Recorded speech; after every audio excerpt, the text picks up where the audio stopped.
नमस्कार, मैं हूं पूनम चौधरी और आप देख रहे हैं एसएस न्यूज। आइए देखते हैं आज की ताजा खबरें।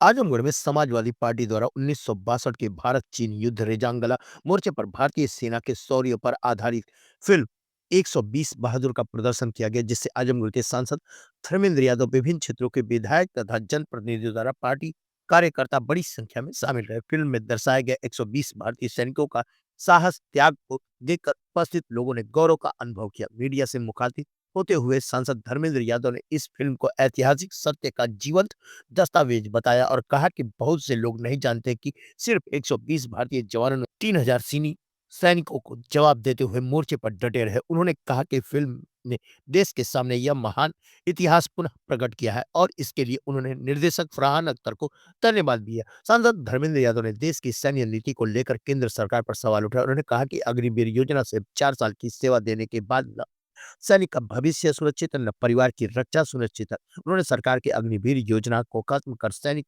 स्थायी व सम्मानजनक भविष्य देने की मांग रखी। इसके साथ ही एयर रेजिमेंट गुजरात रेजिमेंट की स्थापना की मांग करते हुए कहा कि जब रेजिमेंट बनेगी तो भी यह स्पष्ट हो जाएगा किस वर्ग और क्षेत्र में देशभक्ति की भावना कितनी प्रबल। उन्होंने यह भी कहा कि ऑपरेशन सिंदूर पर दबाव में दिया गया चीज फायर सैनिकों के मनोबल को आहत करता है और सरकार को यह समझना चाहिए कि सेना के सम्मान से कभी समझौता नहीं होना चाहिए। उन्होंने आगे कहा कि सेना देश की रीढ़ है और सैनिक हर परिस्थिति में राष्ट्र की रक्षा के लिए समर्पित रहते हैं। इसलिए देश की सुरक्षा नीतियों में सुधार, सैनिकों के हितों की प्राथमिकता और भविष्य की गारंटी सुनिश्चित की जानी चाहिए। सांसद ने कहा कि भारतीय सैनिकों पर विश्व को गर्व है और इस फिल्म ने साबित कर दिया कि हमारी सैन्य क्षमता अदम्य और अटूट रही है। मीडिया से बात करते हुए सांसद धर्मेंद्र ने कहा कि फिल्म ने 120 वीरों के बलिदान को सामने रखा है। सरकार सैनिकों के सम्मान और भविष्य को सुरक्षित करे, अग्निवीर योजना खत्म की जाए, यह मेरी स्पष्ट मांग है।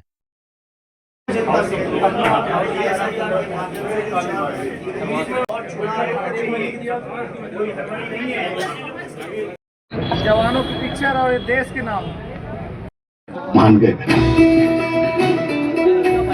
घर एक मौका एक, इसलिए सीमेंट फरहान अख्तर साहब को मैं इस मौके पर बधाई देता हूँ, धन्यवाद देता हूँ। रेजांगला की लड़ाई में समझता हूँ देश के महानतम जो इतिहास है अपना, उस इतिहास की गवाही है। और मैं समझता हूँ इस फिल्म के माध्यम से जो लोग उस लड़ाई के बारे में नहीं जानते थे, जिनको एहसास नहीं था कि किन विपरीत परिस्थितियों में हमारे 120 बहादुर सैनिकों ने चीन के 3000 सैनिकों को खदेड़ा था। बहुत सारे लोग हैं जिनको इस इतिहास का अंदाज या एहसास नहीं है। तो इस फिल्म के माध्यम से उन्होंने पूरे देश के लोगों को बताने का काम किया, इसलिए उनको बधाई देता हूँ। और मैं समझता हूँ ये ऐतिहासिक सच है। सदैव नेताजी ने हमेशा कहा है कि हमारे देश की जो सेना है, हमारे देश के जो सैनिक हैं, उनसे बहादुर सैनिक दुनिया में किसी देश के नहीं है। और नेताजी की इस बात की ही गवाही है कि जहां केवल 120 सैनिकों ने 3000 चीनी सैनिकों को खदेड़ने का काम किया।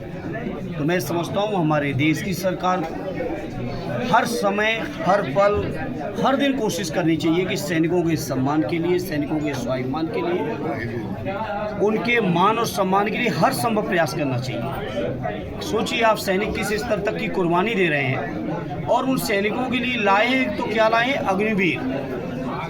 4 साल की नौकरी जिसमें ना उन सैनिकों का 4 साल बाद कोई भविष्य है, ना उनके परिवार की कोई सुरक्षा है। और मैं समझता हूँ आज की इस फिल्म को देखने के बाद, हालांकि हम लोग लगातार मांग करते रहे, कम से कम सरकार को संकल्प लेना चाहिए कि जहां हमारे सैनिक इतने बहादुर हैं, इतनी बड़ी कुर्बानियां देने को तैयार रहते हैं, वहां सरकार को भी सैनिकों के लिए हर संभव प्रयास करना चाहिए। और ये जो अग्निवीर की योजना है, जो टेम्परेरी नौकरी है, इसको ख़त्म करके सैनिकों की वही पुरानी भर्ती जो स्थायी है, उनके लिए, उनके जीवन के लिए, उनके परिवारीजनों के लिए, भविष्य के लिए जो बेहतर थी, वही लागू करनी चाहिए। मेरी साफ साफ लगातार संसद में भी मांग रही है, हर मौके पर मांग रही है, आज फिर दोहराता हूँ। और जहाँ तक सवाल बहुत सारे उठे यादव या अहीर रेजिमेंट को लेकर, हमारे राष्ट्रीय अध्यक्ष जी ने अभी लखनऊ में 2 दिन पहले कहा कि समाजवादी पार्टी ही एकमात्र ऐसी पार्टी है जो अपने घोषणा पत्र के माध्यम से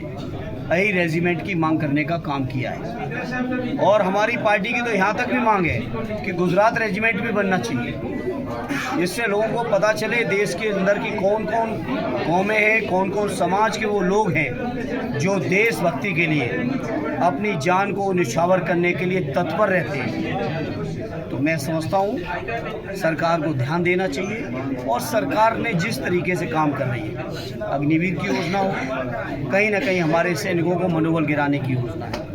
इसी तरह से मैंने पार्लियामेंट में भी कहा और आज फिर दोहरा रहा हूँ अपने आजमगढ़ के मीडिया के साथियों के बीच में, जिस तरह से दूसरे देशों के दबाव में आकर सीज फायर किया गया ऑपरेशन सिंदूर का, वो कहीं ना कहीं से हमारे सैनिकों का मनोबल गिराने वाला फैसला था जो भारत सरकार लेती, हमारे देश के रक्षा के अधिकारी लोग लेते हैं। लेकिन कोई दूसरा देश इस बात का दावा करे कि मेरे कहने से सीज फायर हुआ ऑपरेशन सिंदूर का, वो कहीं ना कहीं से हमारे सैनिकों के स्वाभिमान को गिराने वाला बात है, जो कि सरकार को किसी भी कीमत पर स्वीकार नहीं करनी चाहिए। सर, दिनेश यादव लोगों ने भी हाई रेजिमेंट की मांग की थी, तो उनकी सरकार है, लागू करवाएं। उनकी सरकार है, डबल इंजन, ट्रिपल इंजन, जितने इंजन है सारे लगा रखे, करवाएं ना।